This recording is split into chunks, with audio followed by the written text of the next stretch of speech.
మంది అవమానం అవమానం అవమానం అవమానం చచ్చిపోదాం అన్నట్టు వెళ్ళిపోతారు. ఏం అవమానం ఈ బొంద. నాసికారంధ్రములలో జీవవాయువు ఉన్నవాడు వాడెంత, వాడి బతుకెంత, వాడు ఎగతాళి చేస్తే ఏమైంది, వాడు నవ్వితే ఏమైంది, వాడు ఎంతకాలం ఉంటాడు, వాడు అనుభవించే భోగం వాడికి ఎంతకాలం ఏడిసిద్ది. ఏం తెలియని వ్యక్తివా?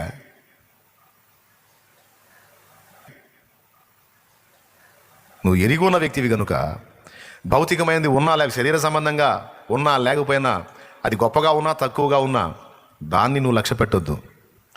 ఘనంగా ఉన్నా కూడా లక్ష్య పెట్టొద్దు, దాన్ని బట్టి అతిశయపడొద్దు. అబ్రహాము మైండ్ కలిగి ఉండు. భౌతికమైన ఆశీర్వాదాలని అసలు లక్ష్య పెట్టాలి ఆయన. ఆడిపోయినా గుడారం వేసుకోవటం, బలిపీఠం కట్టుకోవటం, ఆయన గుడారం బలిపీఠం, నేను నా దేవుడు, అంతే. దాసదాసీలు, జనాంగం, డబ్బు, వెండి, బంగారం, గొర్రె మందలు, అవన్నీ నడుస్తుంది. నాతో పాటు కొన్ని కుటుంబాలు బతుకుతున్నాయి, స్తోత్రం. ఇంకా దేవుడు అవకాశం ఇస్తే మరికొంతమందిని బతికిద్దాం, అంతే. కానీ గుర్తుపెట్టుకో, భూ సంబంధమైన ఆశీర్వాదాలు నువ్వు కలిగి ఉండి, ఇవి దేవుడి వలన నాకు కలిగినవి, ఓకే, ఇంతవరకే చాలు అనుకుంటే ఈ భూమి మీద ఉన్న మనుషులందరిలోకి దౌర్భాగ్యులం మనం అన్నాడు పౌలు. ఈ లోకము వరకే మనం ప్రభువునందు నిరీక్షణ ఉంచిన ఎడలా అందరికంటే దౌర్భాగ్యులం.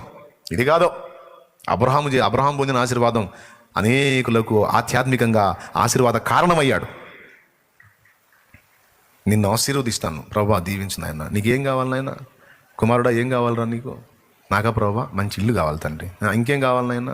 మంచి వెహికల్ కావాలి తండ్రి. మంచిది. ఇంకేం కావాలి నాయన? ఇంకేం ఉంటాయి కదా భూమి మీద. ఆమెనంటాడు, వెళ్తాడు. అవన్నీ ఇక్కడ అయిపోతాయి.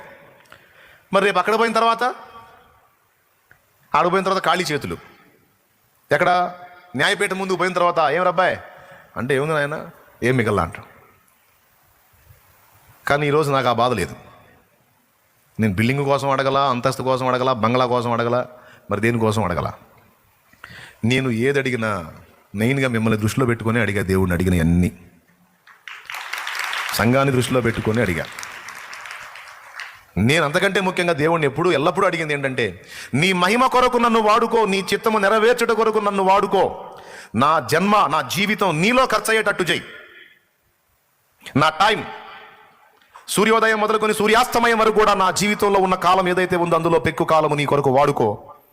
రెండవది, నాకు ఆత్మలనివ్వు. నశించిపోతున్న జీవితాలను రక్షించు. అలా ఆత్మలు రక్షించబడటానికి నేను ఏదన్నా పనికి వస్తే నాకు శక్తినిచ్చి అందుకోసం నన్ను వాడుకో.